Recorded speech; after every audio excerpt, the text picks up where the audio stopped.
12 heures sur la pendule universelle, même heure sur l'avenue Pasteur, c'est à Dakar la une de l'actualité.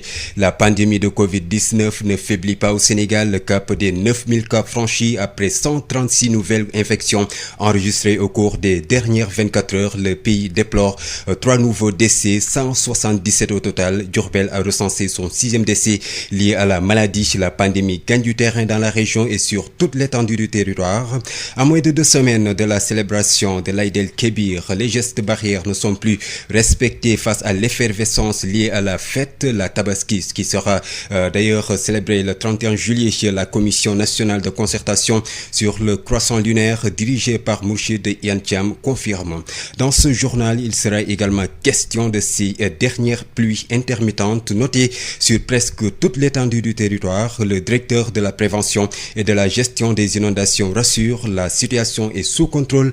Pas d'inondation à part Ziguinchor et Fatick. Les ouvrages fonctionnent sans anicroche, même si quelques problèmes sont identifiés dans certaines localités. Mamadou Alpha Sidibé, vous l'entendrez, il sera l'invité de ce 12 heures. Au sommaire également, baccalauréat 2020, les épreuves physiques démarrent demain jeudi.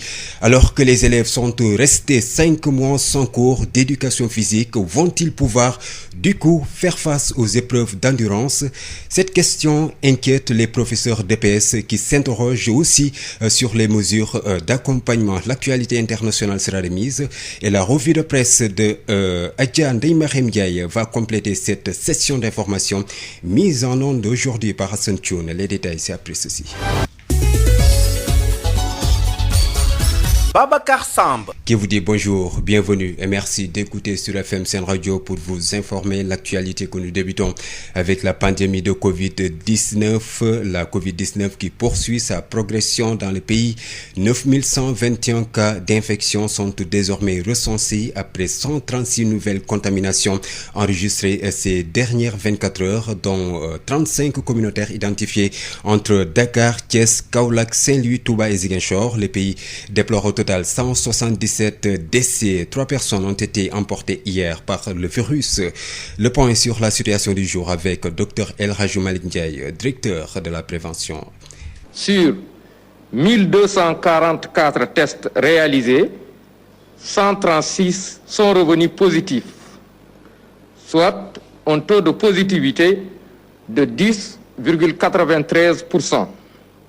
Les cas positifs sont répartis comme suit. 101 cas contacts suivis par nos services, 35 cas issus de la transmission communautaire et répartis entre les localités ou quartiers suivants.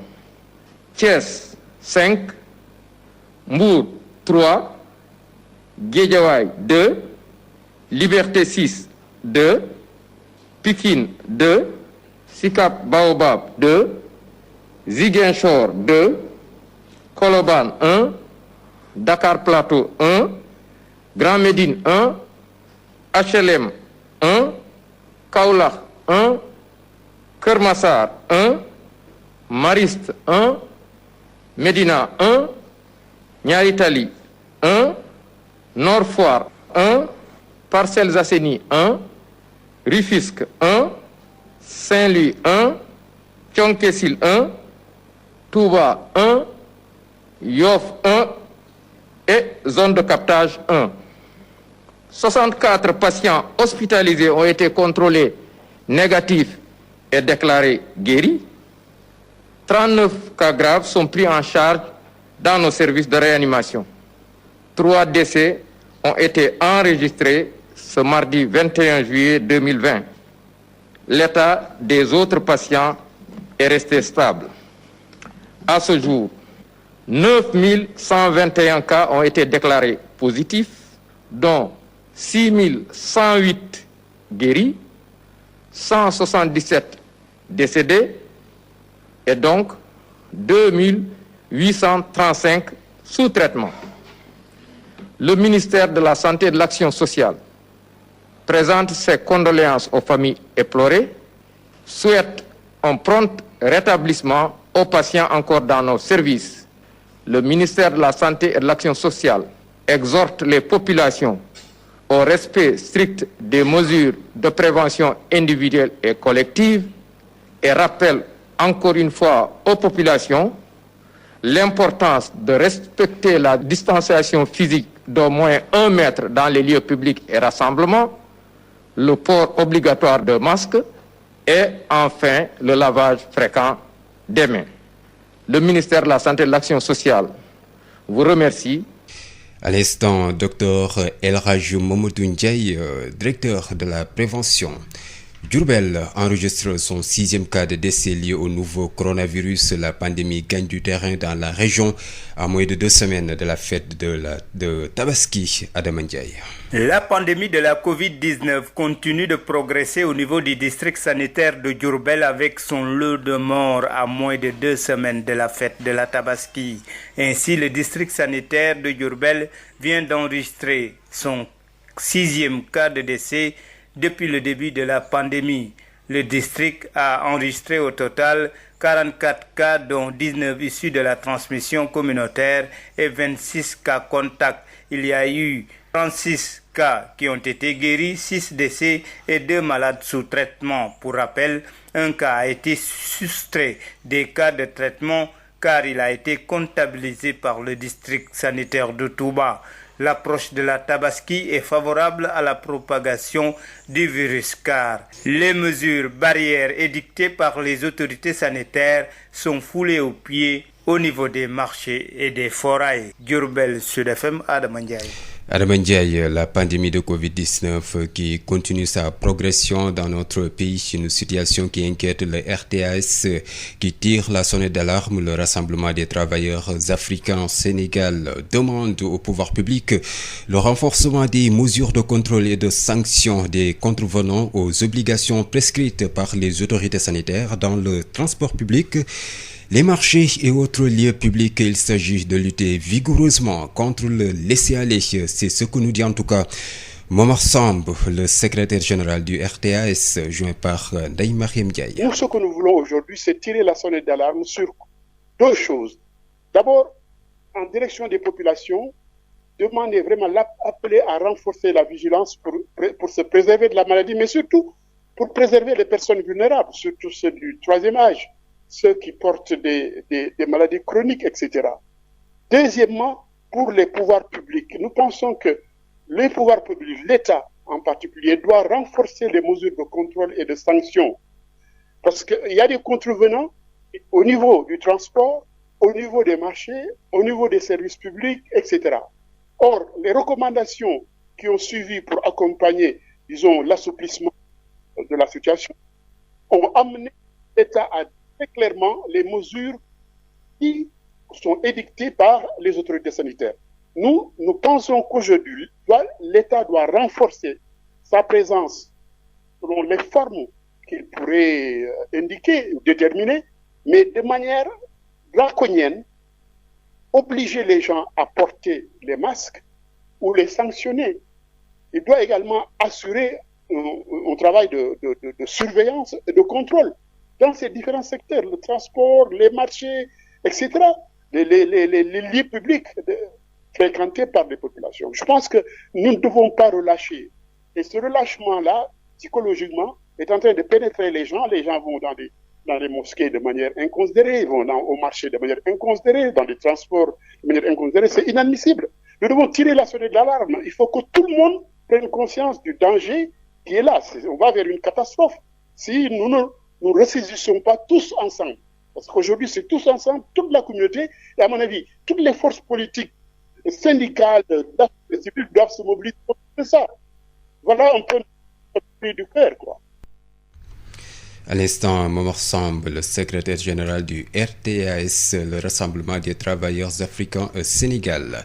La pandémie qui gagne donc du terrain sur toute l'étendue du territoire, effervescence justement liée à la fête de Tabaski. De nombreux citoyens abandonnent les gestes barrières alors que la maladie progresse. Mais les comportements dangereux sont à l'actif de la levée des restrictions, selon Dr Souleymane Lo, sociologue.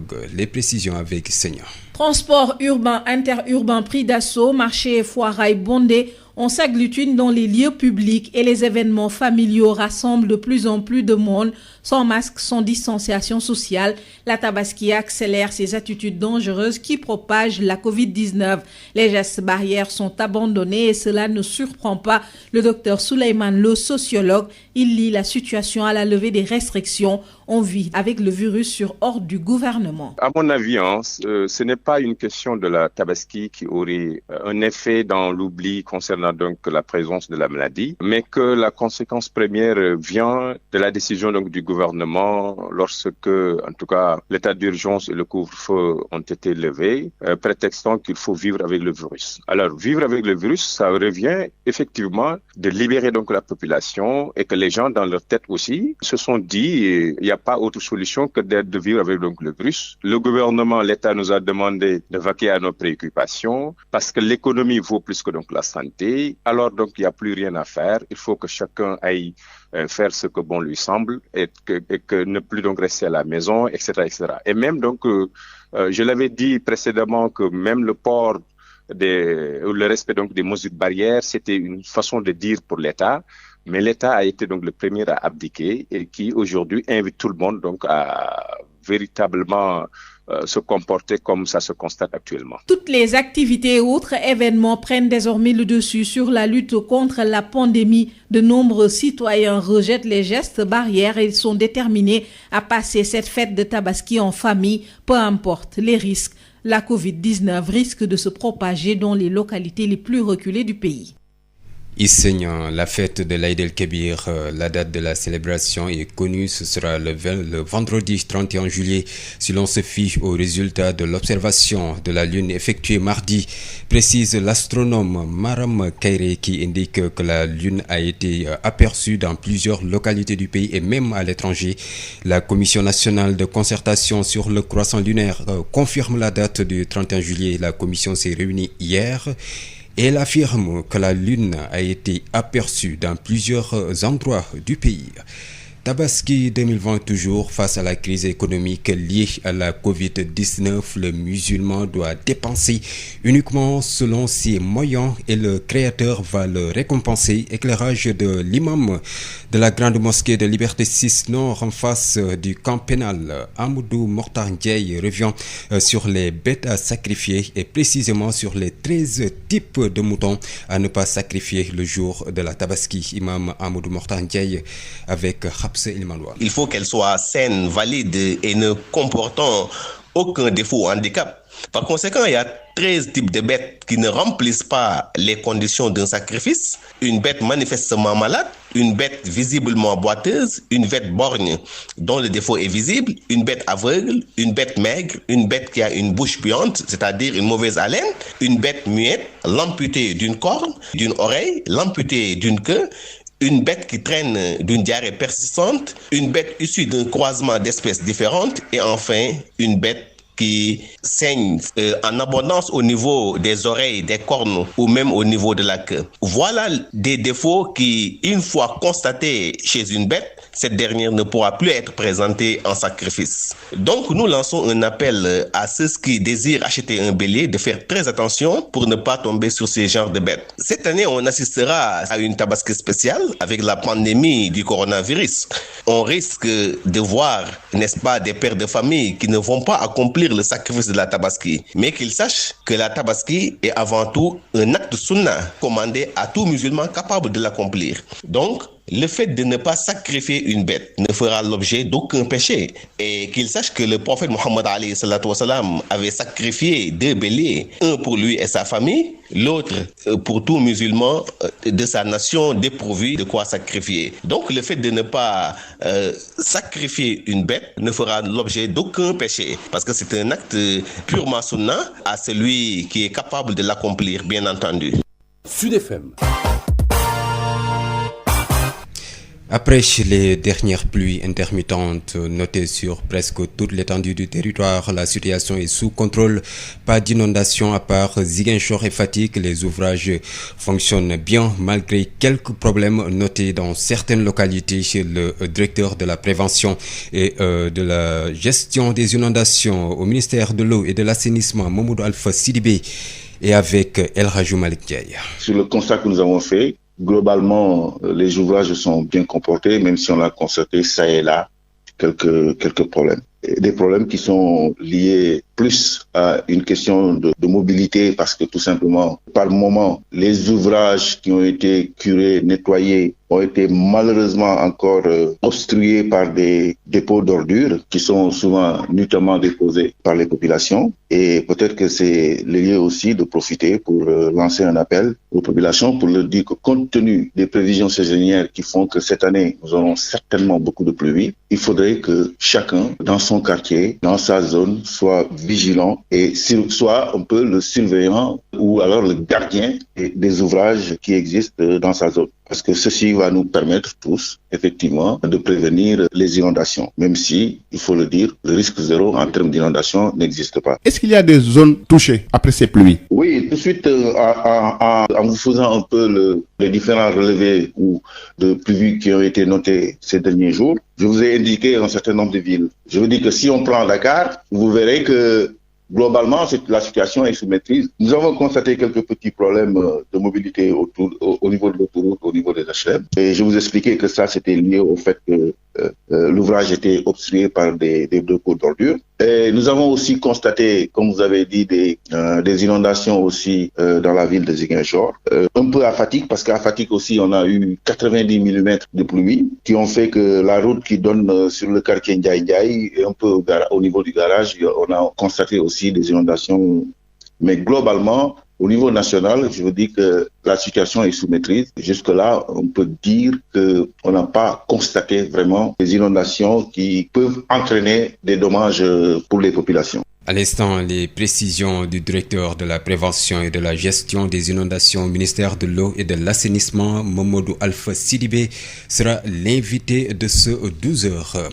Démarrage justement et effectif de la campagne agricole. Toutes les régions ont enregistré des précipitations selon le chargé de communication du CNCR pour obtenir de bons rendements. Sidiba recommande aux paysans d'utiliser correctement les fertilisants et de diversifier la production. Sidiba est avec Rapsel Manouane. Les paysans s'attellent aux travaux champêtres. On est en train de sarcler les champs et de démarrer les milles et faire l'épandage des fertilisants. Ceux qui ont de l'engrais chimique sont en train de le faire. Ceux qui ont dans l'engrais organique aussi sont en train de le faire. Et pratiquement, c'est ça, quoi. Il faut reconnaître que la pluviométrie quand même est bonne. On a assez de pluie. Et ce qu'on souhaitait, on souhaite que cela continue et jusqu'à la fin de l'hivernage, que les prévisions de nos amis de la NACIM s'avèrent exactes. Oui, démarrage effectif de la campagne pour toutes les spéculations et pour toutes les cultures. Et au niveau de toutes les régions du Sénégal. Bon, c'est de bien entretenir les cultures. Et maintenant, c'est la période cruciale qui peut conduire à des lendemains meilleurs. Et c'est maintenant qu'il faut s'atteler à rendre les champs très propres, à démarrer les milles à 3 plans et à mettre les fertilisants chimiques comme organiques pour qu'il puisse y avoir des rendements quand même assez intéressants. Et surtout, bien entretenir les cultures avec les bonnes pratiques agricoles. C'est ça que je vous demande. Je conseille aux mes amis producteurs de varier la production, de ne pas se limiter uniquement au mil et au maïs et à l'arachide.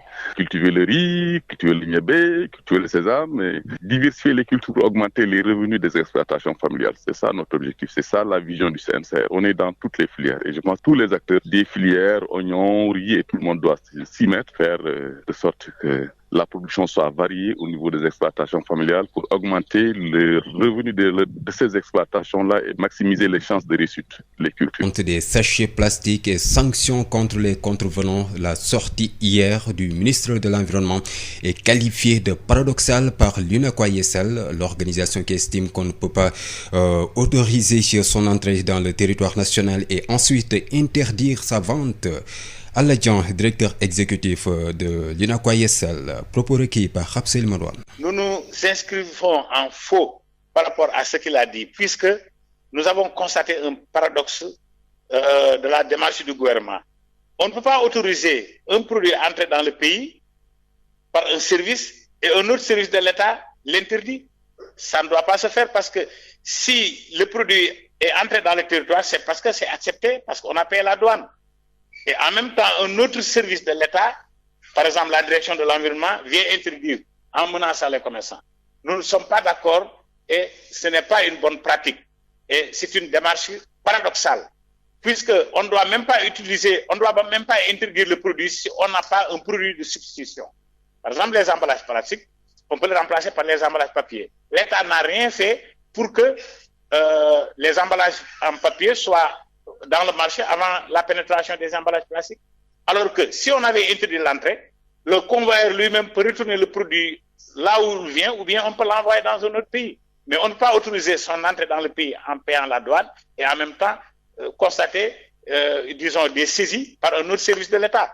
Ça, c'est un paradoxe. Donc, nous sommes contre les déclarations du ministre de l'Environnement et le combat ne fait que commencer. Aladjian, directeur exécutif Inakwa Yessal, 12h22 au ministère de l'Éducation nationale. Sud FM. Baccalauréat 2020, les épreuves d'éducation physique démarrent demain et se dérouleront jusqu'au 28 juillet prochain dans un contexte de Covid-19 qui divise les professeurs d'éducation physique. Les élèves restés 5 mois sans cours d'EPS pourront-ils du coup faire face aux épreuves d'endurance ? Est-ce que toutes les mesures d'accompagnement ont été prises par l'Office du bac? Les professeurs d'EPS se posent des questions et se disent inquiets. La tenue de ces épreuves physiques à partir de demain n'est pas opportune, selon Khalifa Ababakar Ndiaye, le secrétaire général de l'Association nationale des enseignants d'EPS du Sénégal, joint par Mame Diarra Da Silva. Pour évaluer des enseignements apprentissages sur des compétences que nous n'avons pas installées depuis plus de 5 mois d'arrêt des cours demeure d'abord carrément à l'opposé des principes de la pédagogie. Ça, il faut déjà que tout le monde le sache. Nous, en tant qu'association corporative, nous avons tiré la sonnette d'alarme et alerté tous les acteurs. Mais jusque-là, nous voyons que l'État et les acteurs concernés sont dans leur dynamique de faire valoir l'examen demain. Demain, Inch'Allah, et jusqu'au 28, quelles sont les mesures d'accompagnement qui vont de pair avec les épreuves physiques? Nous leur avions donné dans un argumentaire accompagné du protocole sanitaire que nous avions proposé lorsque nous avions été carrément mis de côté lors de la première reprise. D'ailleurs, c'est sur cette base-là qu'ils ont accepté de faire revenir l'éducation physique dans le dispositif des enseignements-apprentissages, étant entendu que les délais sont extrêmement courts. La lettre circulaire nous est tombée dessus le 16 juillet 2020 en son numéro 1751. On nous demande d'exécuter à partir de demain jusqu'au 28 des épreuves physiques sur toute l'étendue du territoire. Alors voilà, la problématique qui se pose, c'est est-ce que l'Office du bac a mis véritablement les moyens nécessaires par rapport à la Covid-19 pour le respect déjà de la distanciation physique? Il n'y a pas de souci, le PS gère, mais plutôt par rapport au kit de lavage, par rapport à la disponibilité des gels, la disponibilité des masques et tout ce qui va avec, ça reste à savoir, parce que jusque-là, nous n'avons pas de réponse sur ça. Alors, chaque candidat aura droit à 2 épreuves, n'est-ce pas? Parfaitement. La course de vitesse, elle est obligatoire. Maintenant, les candidats auront le choix entre les concours, les sauts et ensuite une épreuve d'endurance. 1000 mètres chez les garçons et 600 mètres chez les filles. Et c'est là où ça devient inquiétant. Parce que cette sollicitation musculaire que demandent ces 2 épreuves que je viens de citer, ne serait-ce que pour un athlète ou même, je dirais, un élève qui s'entraîne chaque jour, qui fait ses cours de pêche chaque jour, cela demeure un risque. Notre corps de métier va de pair avec des risques d'accident. D'autant plus que les enfants sont restés sédentaires 5 mois, on leur demande de fournir des efforts intenses en peu de temps. En tout cas, ça divise la corporation et les avis sont partagés. Et personnellement, moi qui vous parle au nom de l'Association nationale des enseignants d'éducation physique du Sénégal, nous sommes carrément contre ce baccalauréat qu'on doit faire valoir demain. Parce que je ne vois pas pourquoi est-ce qu'on s'empresse à vouloir coûte que coûte le faire demain. Il fallait décaler au minimum de 3 semaines, question de donner aux enseignants le peu de temps minimal pour installer chez les enfants un dispositif technique pour qu'ils puissent reprendre la forme physique avant d'aller vers des évaluations quand même. Une programmation jugée soudaine par certains candidats au baccalauréat qui se disent pris de courant par la nouvelle, alors que d'autres s'inquiètent du non-respect des gestes barrières par les candidats. C'est un reportage signé Adi Fatou Bari. À quelques heures de son épreuve d'éducation physique, ce jeune bachelier du lycée Blaise Diagne n'a toujours pas reçu sa convocation. Les épreuves d'éducation physique, ils étaient bien nombreux, ces candidats au baccalauréat, à croire qu'ils en seraient dispensés, mais leur surprise fut grande lorsque la tutelle en décida autrement à la date du 16 juillet. Moi, je l'ai appris samedi. En fait, quand je l'ai appris, j'ai dit que ce n'est pas possible. Un peu déçu. Parce que je ne pensais pas qu'on allait faire les épreuves physiques subitement. On ne nous a pas encore avertis. Après, on dit qu'on doit faire les épreuves et ça. Alors, on est un peu dessus. Alors, cet élève en classe de terminale S a son astuce pour être prêt dès demain matin, même s'il reconnaît quelques lacunes. Comme nous sommes des élèves, on pratique de sport et études. Pourtant, c'est pour cela qu'on n'est pas surpris, quoi. On est prêt physiquement, mentalement, ça reste un peu parce qu'ils ne nous ont pas prévenus. Si on descend aujourd'hui, on part au sport et se coucher tôt pour pouvoir se lever de bonne heure pour aller faire les épreuves physiques. Contrairement à lui, cette autre candidate au baccalauréat, elle ne passe pas par 4 chemins pour dévoiler son état d'esprit. On n'est pas encore prête pour faire les épreuves là. On n'est pas encore prête. Entre copains, ces candidats au baccalauréat discutent tranquillement dans le jardin situé non loin de leur lycée et l'un d'eux semble plus préoccupé par la Covid-19 et l'application des gestes barrières le jour des examens. Parce que dans une grande école, par exemple, prenons le cours Sacré-Cœur. C'est une grande école, donc minimum, il y aura 300 élèves. Par exemple, la course, ce sera par file.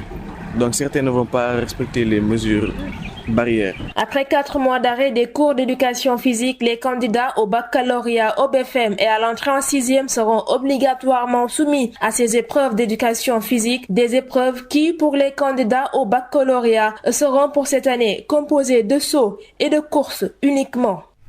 Adji Fatou Bari, pour rappel, les épreuves d'éducation physique avaient été supprimées à cause de la propagation de la pandémie du nouveau coronavirus ici au Sénégal. Et puis, l'Office national de lutte contre la fraude et la corruption planche sur le plan opérationnel de la stratégie nationale de lutte contre la corruption. Une série de rencontres est entamée depuis lundi. Les discussions étalées sur 2 jours vont se poursuivre les 28 et 29 juillet. L'OFNAC, le ministère de la Justice, l'IGE, la Cour des comptes vont se pencher sur la feuille de route à élaborer dans la mise en œuvre de la stratégie nationale de lutte contre la corruption. 12h28. En Gambie, vous pouvez nous écouter via www.sudfmsenradio.com. Sud International. En Gambie, il y a 15 ans, jour pour jour, le 22 juillet 2005, une soixantaine de migrants avaient été arrêtés avant d'être exécutés par les jongleuses des soldats directement rattachés à l'ex-président gambien Yaya Jammeh quand il était au pouvoir. Seuls 3 rescapés de ce massacre sont connus et pour les organisations non gouvernementales, de nombreuses zones d'ombre subsistent. Ces organisations demandent une enquête internationale. En Centrafrique, le chef rebelle Abdoulaye Miskine, à la tête du Front démocratique du peuple centrafricain, groupe rebelle très actif dans le pays, a été arrêté au Tchad en octobre 2019 et présenté au juge d'instruction le 1er juin dernier. Il est aussi soupçonné de crimes au Tchad. La coordination des associations de la partie civile et de défense des droits de l'homme a annoncé s'être constituée partie civile contre le chef de guerre. De nombreuses victimes se sont fait connaître pour des crimes commis notamment le long de la frontière. Et puis Djibouti, le pilote Fouad Youssouf Ali, de nouveau en grève de la faim. Ce pilote déserteur est accusé de tentative de vol et destruction d'un avion militaire en relation avec une puissance étrangère hostile, en l'occurrence l'Érythrée, et atteinte à la défense nationale. Il risque la prison à perpétuité. Interrogé par le juge d'instruction, le militaire nie les faits qu'on lui reproche et a cessé de s'alimenter. Une nouvelle audience devant la cour d'appel est attendue ce jeudi. Tout de suite, l'invité de la rédaction. Sud FM, l'invité du jour. Il s'agit du directeur de la prévention et de la gestion des inondations au ministère de l'eau et de l'assainissement, Mamadou Alpha Sidibé. Il est avec El Hadji Malick Ndiaye. Nous sommes avec Mamadou Alpha Sidibé. Bonjour. Bonjour, monsieur Ndiaye. Vous êtes le directeur de la prévention et de la gestion des inondations au ministère de l'eau et de l'assainissement. Alors, après les pluies enregistrées ces dernières 24 heures, quel est l'état des lieux? Merci, M. Ndiaye. Bonjour à vous et bonjour à vos auditeurs. Pour répondre à votre question, je voudrais peut-être, avant d'y arriver, rappeler pour cette année, les prévisions saisonnières indiquent un hivernage très humide dans notre pays. Je crois que cela se confirme avec ce que nous constatons, notamment ces 2 derniers jours où nous avons eu des pluies de type modéré à forte sur quasiment toute l'étendue du territoire. Si vous avez effectivement bien suivi, nous avons eu hier, par exemple, 27 mm à Dakar, alors qu'en même temps, on avait plus de 100 mm dans la zone de Vélingara-Ferro. Et si vous prenez aussi la zone de Nioro, Taïba, Niassène, où en fait on a constaté un cumul décadaire qui dépassait les 200 mm. Samedi aussi également, on a eu des pluies à Ziguinchor qui ont causé quelques désagréments aux populations. Et effectivement, ces pluies relativement fortes ont aussi, en tout cas sur le constat que nous avons fait, globalement les ouvrages sont bien comportés, même si on a constaté ça et là quelques problèmes. Des problèmes qui sont liés plus à une question de mobilité parce que tout simplement, par moment, les ouvrages qui ont été curés, nettoyés, ont été malheureusement encore obstrués par des dépôts d'ordures qui sont souvent nuitamment déposés par les populations. Et peut-être que c'est le lieu aussi de profiter pour lancer un appel aux populations pour leur dire que compte tenu des prévisions saisonnières qui font que cette année, nous aurons certainement beaucoup de pluie, il faudrait que chacun, dans son quartier, dans sa zone, soit vigilant et soit un peu le surveillant ou alors le gardien des ouvrages qui existent dans sa zone. Parce que ceci va nous permettre tous, effectivement, de prévenir les inondations. Même si, il faut le dire, le risque zéro en termes d'inondation n'existe pas. Est-ce qu'il y a des zones touchées après ces pluies? Oui, tout de suite, en vous faisant un peu les différents relevés ou de pluies qui ont été notés ces derniers jours, je vous ai indiqué un certain nombre de villes. Je vous dis que si on prend Dakar, vous verrez que globalement, la situation est sous maîtrise. Nous avons constaté quelques petits problèmes de mobilité au niveau de l'autoroute, au niveau des HLM. Et je vous expliquais que ça, c'était lié au fait que l'ouvrage était obstrué par des dépôts d'ordures. Et nous avons aussi constaté, comme vous avez dit, des inondations aussi dans la ville de Ziguinchor. Un peu à Fatick, parce qu'à Fatick aussi, on a eu 90 mm de pluie qui ont fait que la route qui donne sur le quartier Ndiaye et un peu au niveau du garage, on a constaté aussi des inondations.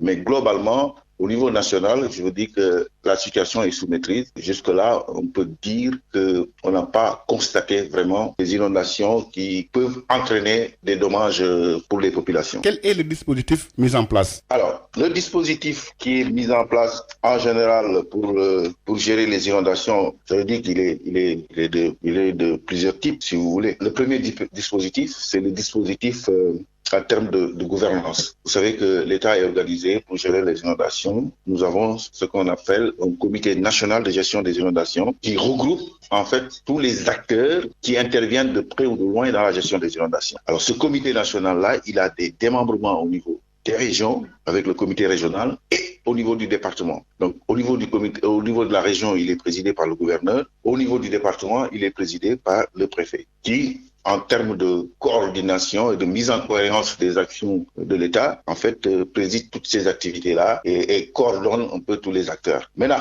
en termes de réalisation d'ouvrages structurants, si vous voulez, il y a un certain nombre de structures qui interviennent aussi. Ces structures-là qui ont comme tête de file, si vous voulez, l'ONAS, qui est appuyée effectivement par un certain nombre d'autres structures comme l'ADEME, la PIX, qui, avec des financements bailleurs, permettent de réaliser des ouvrages structurants. Et il faut dire qu'aujourd'hui, en termes de réalisation de l'ouvrage structurant, nous avons constaté une nette avancée, en tout cas ces dernières années-là, qui font que certaines zones qui étaient extrêmement endémiques, surtout dans la région de Dakar, vous verrez que ces zones-là, aujourd'hui, sont presque mises hors d'eau. En termes maintenant de gestion des urgences, c'est le dernier point, peut-être le dernier dispositif. En termes de gestion des urgences, vous avez aussi un certain nombre d'acteurs. Vous avez des acteurs qui sont plus des acteurs de gestion de crise, comme par exemple la BNSP et la DPC, c'est-à-dire la Direction de la Protection Civile. La BNSP étant la Brigade nationale des sapeurs-pompiers, qui est en cela appuyé par la direction de la prévention et de la gestion des inondations et le service national d'hygiène. Donc ces principaux acteurs-là, ce sont les acteurs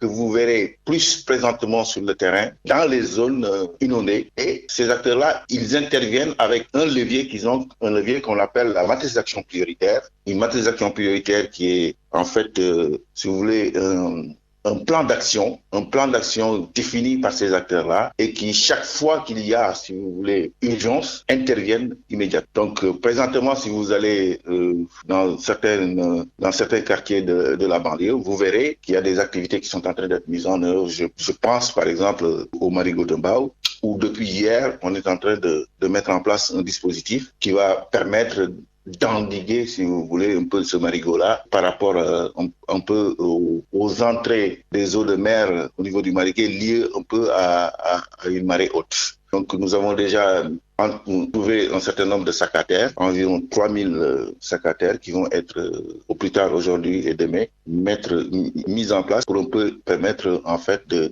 créer une sorte de digue.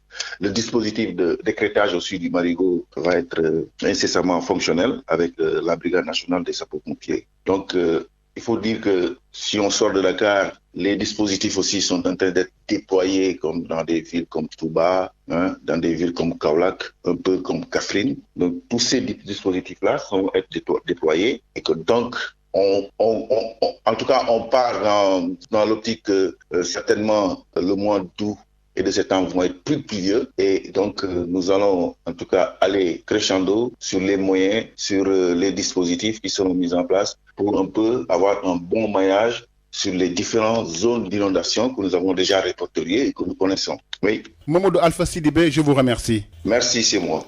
Je rappelle que vous êtes le directeur de la prévention et de la gestion des inondations au ministère de l'eau et de l'assainissement. Babacar Samb. C'est la fin de ce journal. Tout de suite le rappel des grandes lignes. La pandémie de Covid-19 ne faiblit pas au Sénégal. Le cap des 9000 cas franchis après 136 nouvelles infections enregistrées au cours des dernières 24 heures. Le pays déplore 3 nouveaux décès, 177 au total. Diourbel a recensé son 6e décès lié à la maladie. La pandémie gagne du terrain dans la région et sur toute l'étendue du territoire. À moins de 2 semaines de la célébration de l'Aïd el-Kébir, les gestes barrières ne sont plus respectés face à l'effervescence liée à la fête. La Tabaski, justement, qui sera célébré le 31 juillet. La Commission nationale de concertation sur le croissant lunaire dirigée par Mourchid Yantiam confirme la date. Dans ce journal, il était également question de ces dernières pluies intermittentes notées sur presque toute l'étendue du territoire. Le directeur de la prévention et de la gestion des inondations rassure, la situation est sous contrôle. Pas d'inondation à part Ziguinchor et Fatick. Les ouvrages fonctionnent sans anicroche, même si quelques problèmes sont identifiés dans certaines localités. Mamadou Alpha Sidibé, vous l'avez entendu, il était l'invité de ce 12h au sommaire également. Baccalauréat 2020, les épreuves physiques démarrent demain jeudi alors que les élèves sont restés 5 mois sans cours d'éducation physique. Vont-ils pouvoir du coup faire face aux épreuves d'endurance? Cette question inquiète les professeurs d'éducation physique qui s'interrogent aussi sur les mesures d'accompagnement.